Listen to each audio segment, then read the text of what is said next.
Well, good morning, good afternoon, and good evening, friends. This is Brian Kozlowski, partner with Focus Consulting, and I am pleased to be joined by my fellow partner, at least Liz Severance, today, as we're talking about maximizing partnerships. And as the deal activity in our space really continues to be robust, we're often asked by clients, what tools should we consider really to make any deal that we're considering or increase the probability of the relationships we're considering just to be more successful. So in the next 20 minutes, Liz and I are going to highlight a few of the tools, some team related, some firm related, some individual related, that are maybe outside of the scope of what you've thought about before as you think about partnerships. So let's dive in. And really, any Friday is made better by seeing Will Ferrell and John C. Reilly. But when you think about partners, in some cases, it's really the question, did we just become partners? And when you look at the deal activity over the last 2 years, as I mentioned, it has been robust. It's tracked by S&P and Price Waterhouse. We've seen nearly 300 transactions in each of the last 2 years. Now, a lot of that has been in the wealth management space, as we've seen firms like Focus Financial, Miracle Mile, and other aggregators acquire firms and put them under their umbrella. And while activity has slowed of late based on a number of different factors, rising rates, concerns about recession, debt ceiling, socioeconomic issues, deals continue to happen. And they really come in all different shapes and sizes. We still have your traditional acquisitions. What we're seeing, certainly in working with our clients, is more partnerships. Firms taking smaller stakes in organizations and thinking about them as part of their new family. Now, one of the things that we've learned over the last 23 years of working with asset and wealth management firms is that these transactions can be hard. And oftentimes we're doing it without incomplete information. So it's funny, as I was thinking about this hit it and quit it during the week, I thought about the process my wife and I went through when we bought our house, and we love our house. But why do I see that as a transaction for which we had complete information? Well, usually when you buy a house, you come in, you look at the house, and you look at the comps, and you look at the plumbing, and you might do an inspection and say, okay, I know about the house. But what don't you know about the house typically? You don't know about your neighbors. In our case, we did. We were lucky enough to have a realtor who lived in our neighborhood, and she was able to tell us all about our neighbors. And as my parents taught me when we were buying our house, the neighbors really make or break the experience. So for us, it was a real opportunity to have complete information into a transaction. Now, the one thing about having full transparency is we often don't see that when we think about financial partnerships. We think about the economics, and we think about performance, and we think about products. But we don't think about the impact that the individuals have in making a deal a success. And that's a real big part of understanding the financial and social balance. So really, a core element of what we're talking about today always comes back to transparency. We do our rewards work. It's one of our core principles. And one of the things we've advised clients on is tools that they can utilize to help them increase their probability of success with regard to transparency. So what are those tools? So the first that Liz will talk about is how can we better understand the unique culture and values of an organization in an effort to build stronger organizations. Now, we talk about that typically within a single organization, but when we think about partnerships, we're bringing two relationships together. So how can we understand the balance between the two of them? The next phase, which I'll walk through, is the individual. And from a transparency perspective, is helping your core individuals understand the benefits of a partnership to them individually. And that's leveraging both the developmental side and the financial side. So Liz, as we think about our first tool, what have we seen from the success or work we've done with clients in helping to understand culture to create better partnerships? Yeah, so as Brian was mentioning, when we talk about consolidation or we talk about mergers, acquisitions, creating new partnerships, what we hear is that most of the time people really focus on the performance. right? How have they been doing last quarter, last year, last 3 years? Talk about the finances, talk about how much AUM they have. And what is so often missing is the people aspect, the talent that actually makes you be able to have the performance that you get, the strong financials, the greater AUM that organizations have. And they tend not to talk about that.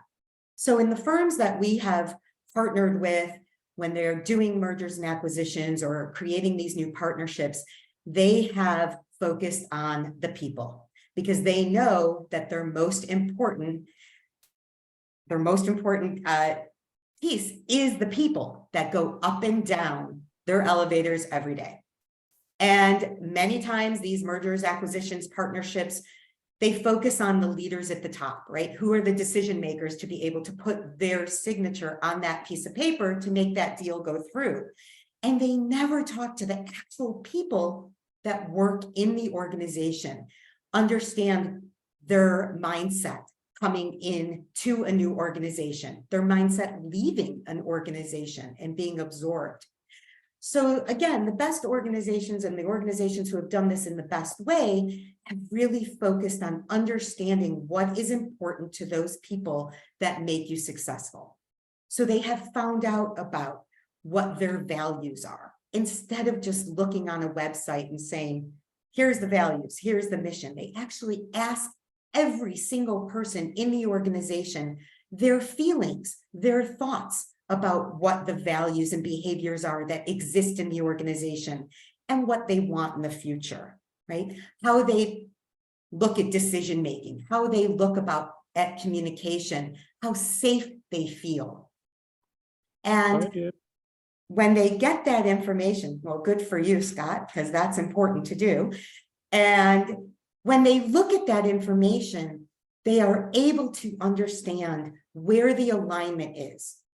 What did they buy that they are aligned with the current organization? Where do those values and behaviors have some match between what they have, where they are, and where they're going to? And then where are some of the uniquenesses to the other organization that you're bringing in that you want to honor? Because you're not going to throw out everything, or you shouldn't throw out everything just because they're coming into your organization. Where are those uniquenesses that you want to honor and you want to value?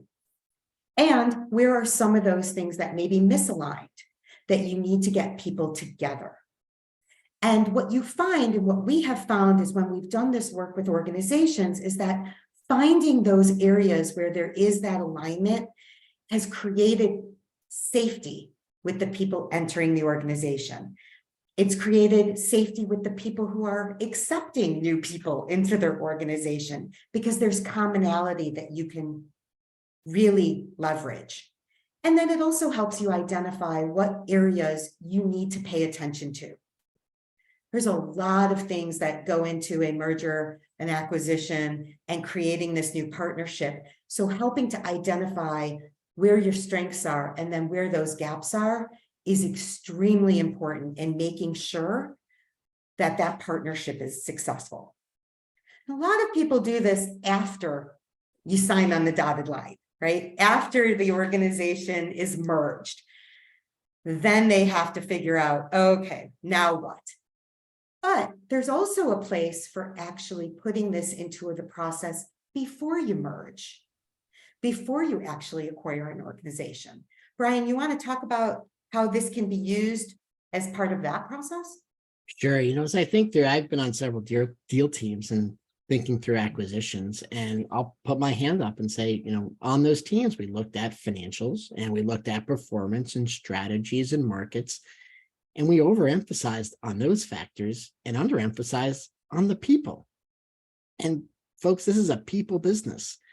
And when I look back on a couple of them, and when they weren't as successful as we had thought they would have been, the common denominator to both of those was the fact that we didn't understand the differences in our culture, in our values, and really respect the fact that it is a people business. And we need to understand how we can leverage the uniqueness and the differences and create a culture that embraces who we are as a new or who we would have been as a new organization. We spend a lot of time in due diligence. We spend a lot of time poring over data. And whether you're an aggregator, whether you're a private equity firm, whether you're a strategic investor, thinking through how culture should be or could be an important input, just as important as poring over the financials.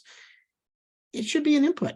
It should be something that you consider, because it will, I promise you, it will become an issue if you do not understand the differences in culture, the differences in values, where the synergies are and where synergies aren't. And finding that out in advance is extremely valuable, as Liz said, as opposed to finding it out 8, 12, 24 months into the process, because oftentimes it's hard to correct.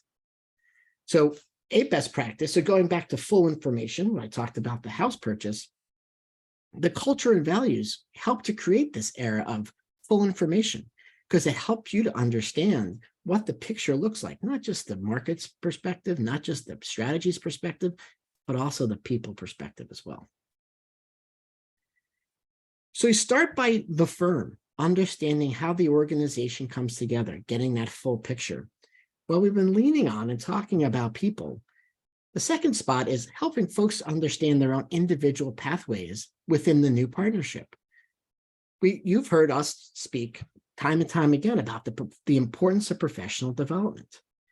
And when it comes to forging effective partnership, this is talent. This is important, because your talent is the key. They are your greatest asset.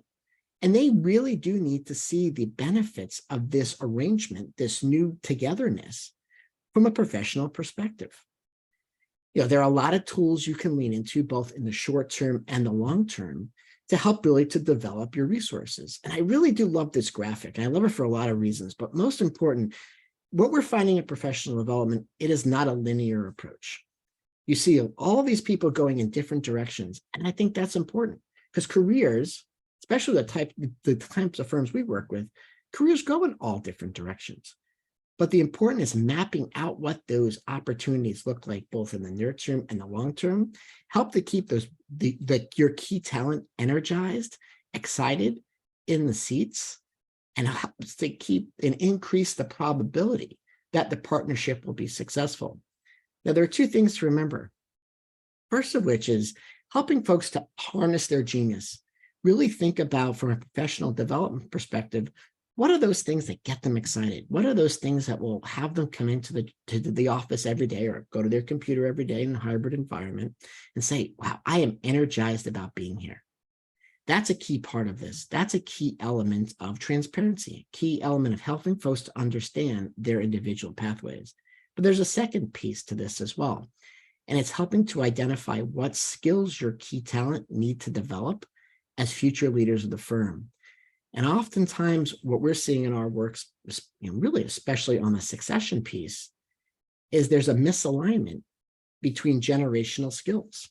And what I mean by that is, when the first generation, or CEOs, founders, are ready to transition their business, the next generation oftentimes doesn't have the skills, or hasn't had enough time to develop the skills necessary to lead the firm into its next phase of evolution. Now, thinking about it from a partnership perspective, and if I'm investing in a firm, that's frightening to me, because as the founders step away, my expectation is that next generation is going to be able to take the firm to greater heights. And if we don't emphasize that, then that's where partnerships unravel. So that's a key part of it is the professional development pathway, is providing that transparency for those key individuals in the organization to understand why they want to stay, why they should stay, what are the benefits for them of staying, how it helps them to develop as individuals, and also the power and the importance of helping them to develop as key members of the team for the future of the firm, and helping the management of the team evolve to help so the firm can achieve greater heights. So working hand in glove with the professional development is rewards. So professional development is an intrinsic reward. It's something that helps folks to become attached. We've talked about culture, also an intrinsic reward. I like where I work. But not surprising, people also like to be paid. So providing that glide path, providing that pathway for individuals for why they should stay in their seats is also a key part of helping partnerships to succeed. We advocate doing that sooner rather than later. And what we have found, again, in our succession work, is that these conversations will happen at the very top levels of the organization, but they don't happen at some of the key levels, the key employees, until much later, until that pathway, that transparency hasn't been clear. And what happens? Invariably, the key talent walks out the door. Why? Because we didn't help to create and help them to understand the financial benefit of this new arrangement to them. So how do we break it apart? Well, the glide path works in two ways. There's the cash compensation approach, the cash compensation element. How, by staying here, does it help me to understand? How does it help me to realize what I want to realize from a financial perspective? What's my growth trajectory look like? How is it married with my professional development piece? So professional development, it's how is what I'm getting paid tied back to the goals you're helping me to develop, the conversations we're having, and ultimately the feedback from the 360 process, if that's something you choose to engage on. So the cash piece is an important part, transparency of cash compensation. The second piece, and if you have an equity structure, is helping folks to understand how they can create long-term wealth in this new partnership engagement. What does it look like today? What is my opportunity going forward? And probably most importantly, what do I need to do as an individual to be able to really experience and rationalize and earn the opportunity that's presented in front of me? Going back to the succession work, this is the other element we find falls down, is it's a very opaque process. There is not that clarity, that understanding of how best to move forward. So folks don't understand the pathway. It is not transparent to them. And ultimately, your greatest assets walk out the door. So you see how the balance of professional development and rewards work hand in hand to help to foster stronger partnerships, because it helps to remove any of the black box element of what does this new entity look like? What does it mean for me? And quite frankly, all of your employees are asking that question. So providing that glide path, providing that transparency is imperative to creating an effective and important partnership. Liz, is there anything we have forgotten? No, it's a very complicated piece, right? So these are just some elements that you can consider as you're trying in any partnership that you have to increase the odds of a successful partnership. And I think the key message here is don't just focus on that top layer, right? You got to focus on every single person in the organization to make sure that the right people are staying with you so that you can have stability in the firm during an unstable time and some viability for the firm's long-term success. So in recap, just thinking through how to create a stronger partnership, it's thinking a little bit outside the box. As you're thinking through due diligence, layer in the idea of culture and understanding the cultural and value pieces of the individual units, where there are areas of synergy, where there may not be, and the work that might be required to create a strong organization going forward, increasing the idea of full information. From an individual perspective, thinking through laying out a very transparent plan for those impacted by the partnership. From a professional development perspective, what's my pathway forward? What does it look like? What are my opportunities? How are you developing me? And then from a firm perspective, how are we developing our managers to be able to take over leadership positions moving forward? And then also the clarity around what does it mean for me financially? What does it mean for me from both a cash compensation and an equity perspective? Those are the three elements that are often overlooked in thinking through how to create stronger partnerships. So if you're interested in a recording of this Hit It Quit It, please visit our website, focuscgroup.com, under the tab Our Thoughts. Our next Hit It Quit It will be Friday, June 23rd, where Jim and Keith will talk about improving team performance. And should you care to join our distribution list, please contact Laura at the email provided, and she'll make sure you get all of our fantastic white papers, webinars, and seminar notices. With that, I wish everyone a fantastic weekend and look forward to seeing you all again soon. Bye-bye for now.